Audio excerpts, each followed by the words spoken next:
Halo sahabat nonton, gimana kabar kamu? Semoga kalian sehat selalu ya. Kali ini teman nonton kamu mau bawain cerita dari film yang berjudul Devil Stays. Yuk daripada kelamaan kita mulai aja ceritanya.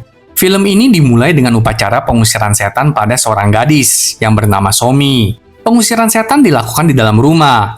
Sementara orang tua berserta adik laki-laki Somi tetap berada di luar kamar Somi. Mereka semua terlihat ketakutan. Gak beberapa lama kemudian, ayah Somi yang bernama Sungdo mendengarkan jeritan suara Somi dan bergegas ke kamar Somi untuk memeriksa keadaan putrinya itu. Tapi pintu kamar Somi terkunci dari dalam. Sungdo yang panik langsung mengambil sebuah kapak untuk menghancurkan pintu kamar Somi. Akhirnya, Sungdo pun berhasil masuk ke dalam. Sang pastor yang melakukan pengusiran setan bernama Pastor Fan meyakinkan Sungdo kalau sekarang semuanya sudah selesai. Sungdo merasa lega karena putrinya sudah kembali normal. Namun tiba-tiba putrinya kembali bergetar. Dia meraung-raung, seluruh matanya menjadi putih. Dan monitor jantung menunjukkan kalau Somi telah menghembuskan napas terakhirnya. Suasana pun langsung berubah menjadi mencekam. Kita kemudian melihat kilas balik, di mana Sungdo dan Somi sedang melihat bintang bersama-sama. Somi mengalami penyakit jantung dan harus ditransplantasi jantung. Sedangkan Sungdo adalah seorang dokter. Di sana, Somi bertanya, kira-kira berapa lama lagi Somi masih bisa hidup? Sungdo yang mendengar itu berkata, kalau Somi harus hidup lebih lama daripada bintang-bintang di langit. Mereka pun kemudian tertawa bersama. Sekarang kita dibawa ke rumah duka. Seluruh keluarga ada di sana. Dan dengan terheran-heran bertanya kepada Sangdo, apa yang terjadi dengan Somi? Bukankah operasi Somi berhasil? Tapi kenapa sekarang meninggal? Sementara itu di kamar mayat, Sungdo mendapatkan laporan. Kalau lemari pendingin untuk menyimpan jasad Somi tiba-tiba rusak. Jadi harus diperbaiki. Gak sampai di sana, mereka juga memberitahu Sungdo kalau tangan kanan Somi seperti mengepal sesuatu dan tidak mau terbuka. Sungdo yang melihat itu langsung memegang tangan Somi, menciumnya dan kemudian dengan perlahan Sungdo bisa membuka jemari Somi satu persatu. Ternyata di dalam genggaman tangan Somi terdapat sebuah gelang. Itu adalah gelang pemberian Sungdo kepada Somi. Lalu dengan kesedihan yang mendalam, Sungdo memasangkan gelang itu kepada pergelangan tangan Somi. Beberapa teman sekelas Somi pun datang. Ada seorang siswa yang tangannya digips. Siswa itu berbicara kepada ibu Somi, mengatakan tangannya digips itu karena Somi mendorongnya. Siswa itu mengklaim kalau Somi berubah menjadi aneh setelah menjalani operasi. Siswa itu pun menambahkan, ibu Somi pasti tahu kok tentang hal ini. Terungkap kalau Somi pernah menenggelamkan dan mencekik ibunya di bathtub kamar mandi di rumah mereka. Untung aja Sungdo datang tepat waktu dan menghentikan aksi Somi. Sepertinya saat itu Somi kerasukan dan akhirnya bisa tenang kembali. Kemudian seorang siswi lain yang sedang makan di rumah duka tiba-tiba keselak. Dia meronta-ronta karena nggak bisa bernapas. Siswi itu terjatuh dari kursinya, dan mulutnya mulai mengeluarkan buih. Sungdo melihat hal itu langsung bertindak, dengan menekan perut siswi itu. Kemudian akhirnya siswi itu memuntahkan sesuatu dari mulutnya. Ternyata itu adalah gumpalan rambut dong. Buset dah, ini ngeri pisan ya. Di kamar mayat, seorang pria yang udah berhasil ngebetulin lemari pendingin akhirnya memasukkan jasad Somi ke dalam lemari pendingin itu. Tapi tiba-tiba, lemari pendingin tempat tadi dia menaruh jasad Somi kebuka sendiri dong. Meja tempat jasad Somi juga keluar setengah dari lemari pendingin itu. Ketika pria itu melihat lebih dekat, jasad Somi seperti hidup kembali. Dan berteriak kepada pria itu, diiringin dengan lampu yang berkedip-kedip.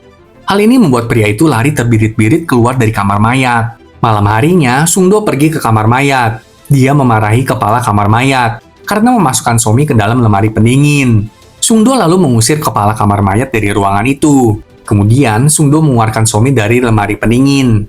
Dan Sungdo tidur bersama dengan Somi di kamar mayat tersebut. Keesokan harinya di gereja, kepala pastor menemui Pastor Fan. Mengatakan kalau Pastor Fan sudah bekerja keras. Sekarang Somi sudah berpulang. Dan semuanya sudah selesai. Kepala pastor meminta Pastor Fan melepaskan semuanya. Tapi Pastor Fan berkata, kalau dia akan terus mengejar iblis yang merasuki Somi. Karena dulu ada teman Pastor Fan yang bernama Michael. Nah, Michael juga dirasuki oleh iblis yang sama dengan yang merasuki Somi. Di rumah duka, jasad Somi sudah dibersihkan dan udah didandanin. Seluruh keluarga pun dipersilakan untuk memberikan ucapan perpisahan terakhir kepada Somi. Sedangkan Sungdo tetap berada di luar ruangan. Saat itu dia hanya memperhatikan jasad Somi dari luar ruangan. Dan tiba-tiba, Sungdo melihat Somi membuka matanya, kemudian menutupnya kembali. Karena hal ini, Sungdo langsung masuk ke dalam ruangan, dan mulai menguncang-uncang Somi, seolah-olah Somi masih hidup. Seluruh keluarga yang ada di sana menghentikan Sungdo, agar Sungdo tenang dan tidak bertindak lebih jauh. Tapi Sungdo dengan gilanya malahan membopong jasad Somi dan membawanya pergi. Di waktu yang sama, kepala pastor dan para suster mengadakan misa terakhir untuk Somi di ruang pelayatan. Sementara itu, Sungdo menaruh jasad Somi di sebuah ranjang dan membawanya ke ruang operasi. Sungdo memasakkan seluruh alat picu jantung kepada Somi dan mulai berusaha menghidupkan Somi kembali dengan alat-alat kedokteran.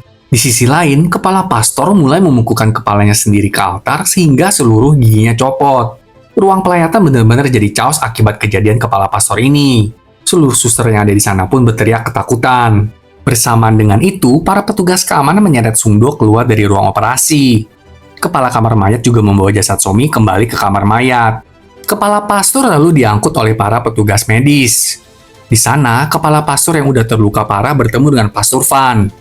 Kepala pastor mengatakan kalau Pastor Van harus memastikan bisa mengalahkan iblis tersebut. Istri Sungdo kemudian menampar Sungdo karena aksi gilanya itu. Istrinya menegaskan kalau Somi itu sudah mati. Istrinya berharap kalau Sungdo bisa melepaskan Somi. Pastor Van lalu menuju ke kamar mayat, tempat jasad Somi berada sekarang. Pastor Van meminta kepala kamar mayat untuk keluar dari ruangan itu.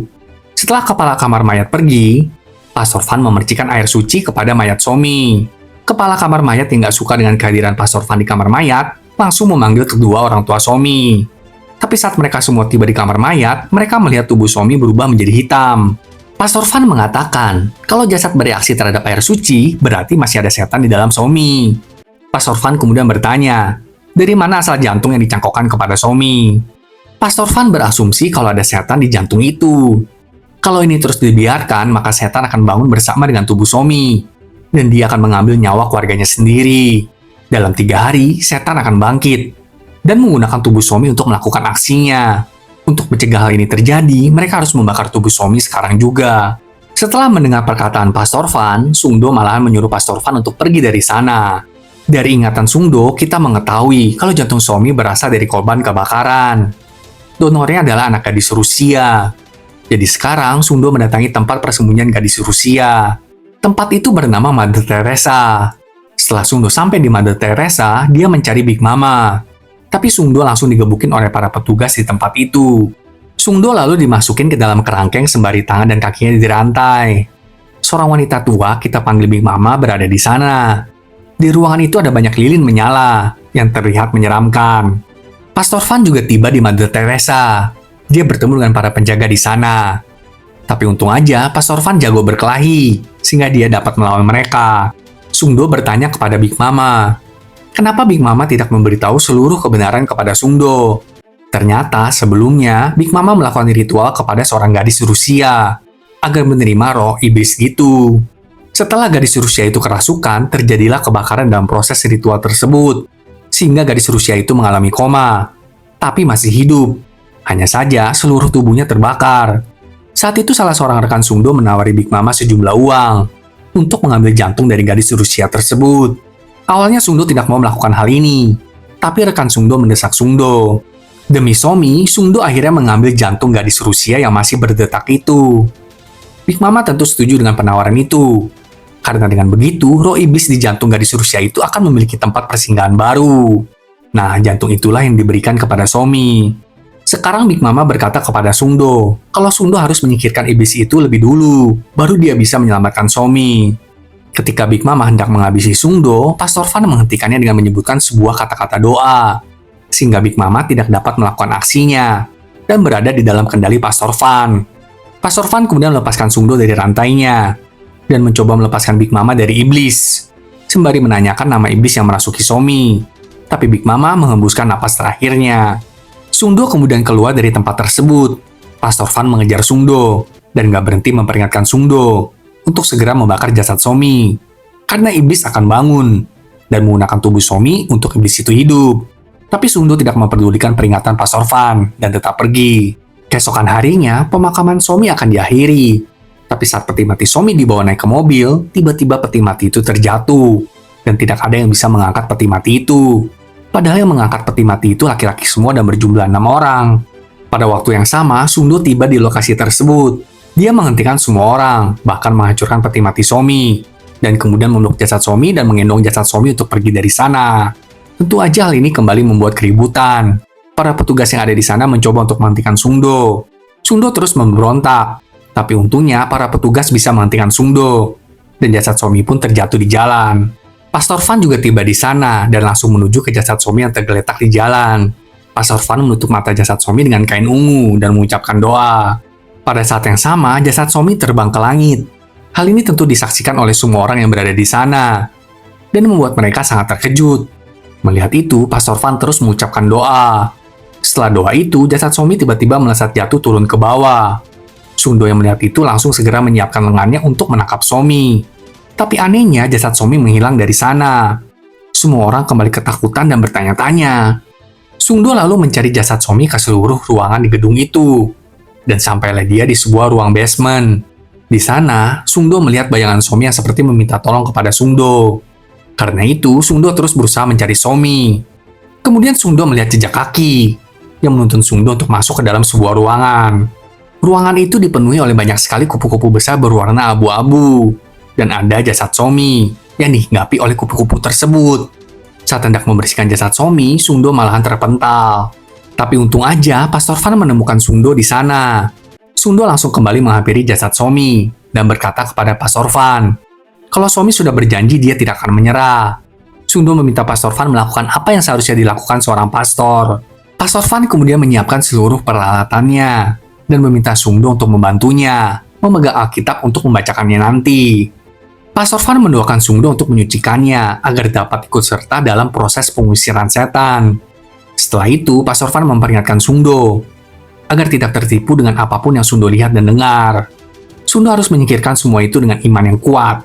Kemudian Pastor Van mengucapkan doa dan memercikan air suci ke jasad Somi. Jasad Somi langsung bereaksi karena air suci itu. Sementara Sungdo terus membacakan ayat-ayat dari dalam Alkitab. Seluruh pipa-pipa di ruangan itu pun bergetar dan terjadi gemuruh yang menyeramkan. Pastor Van mengingatkan Sungdo untuk tetap fokus membacakan ayat-ayat itu. Tapi Sungdo masuk ke dalam halusinasi yang membuatnya tidak bisa melanjutkan untuk membaca ayat-ayat itu. Karena halusinasinya itu, Sungdo menyerang Pastor Van dengan menggunakan pisau bedah. Tapi untung aja, Sungdo mendengar suara Somi yang melarang ayahnya berbuat seperti itu. Akhirnya Sungdo pun kembali sadar. Mereka lalu kembali bekerja sama untuk mengusir iblis itu. Pastor Van memimpin doa ke bagian akhir dari proses pengusiran setan itu. Tapi suasana langsung berubah menjadi mencekam. Pastor Van terangkat ke langit-langit ruangan itu dan terhempas jatuh ke lantai. Hal ini membuat Pastor Van pingsan. Saat itu hanya Sungdo yang tinggal sendirian. Dia mendekati jasad Somi dan bertanya, Somi, apakah kamu mendengar ayah? Sekarang apa yang harus ayah lakukan? Kemudian tiba-tiba hantu Somi menerjang Sungdo dengan pisau bedah. Hantu itu marah karena Sungdo telah menghabisi nyawa gadis Rusia yang terbakar demi menyelamatkan Somi. Mendengar itu, Sungdo pun berkata kalau semua ini adalah salahnya dan menusukkan jantungnya sendiri ke pisau bedah yang dibawa oleh hantu tersebut. Kemudian kita melihat kalau bekas-bekas hitam di tubuh jasad Somi mulai menghilang. Sementara itu, muncul bekas-bekas hitam kepada Sungdo yang sedang sekarat akibat tusukan pisau bedah. Apakah berarti hantu itu pindah kepada Sungdo ya? Setelah itu, Ibu Somi dan para petugas menemukan mereka di sana.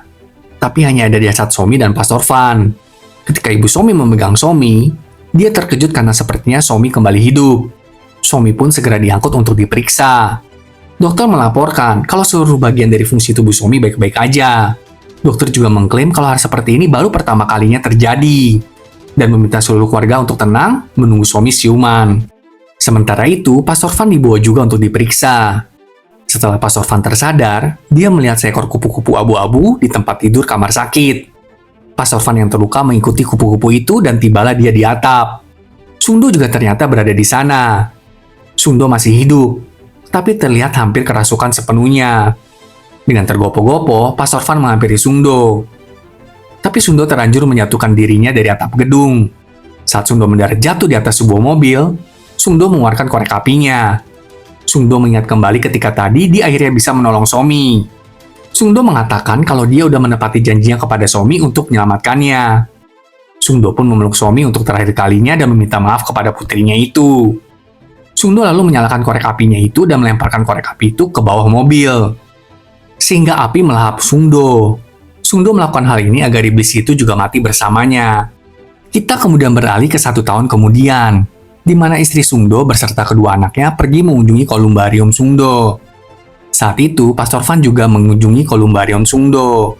Di sana, Pak Sorvan berbicara berdua dengan Somi. Somi menyatakan kesedihannya, di mana Sungdo meninggal karena Somi. Somi merasa sangat bersalah atas hal itu. Tapi Pak Sorvan mengatakan kalau hal itu tidak benar. Ayah Somi pasti sedang mengawasi Somi dari atas sana. Jadi Somi harus hidup lebih keras di dunia yang diberikan ayahnya kepadanya. Film ini berakhir di sini, sahabat tonton. Gimana menurut sahabat tonton film ini? Ini film kan horor ya, tapi kok ujungnya jadi sedih? Aduh, ada-ada aja ya. Film ini mengajarkan teman nonton kamu untuk berpikir dulu sebelum bertindak. Karena apapun yang kita lakukan, pasti suatu hari nanti akan kita tuai. Entah di dunia, entah di akhirat. Sampai jumpa di film lainnya ya, sahabat nonton. Terima kasih.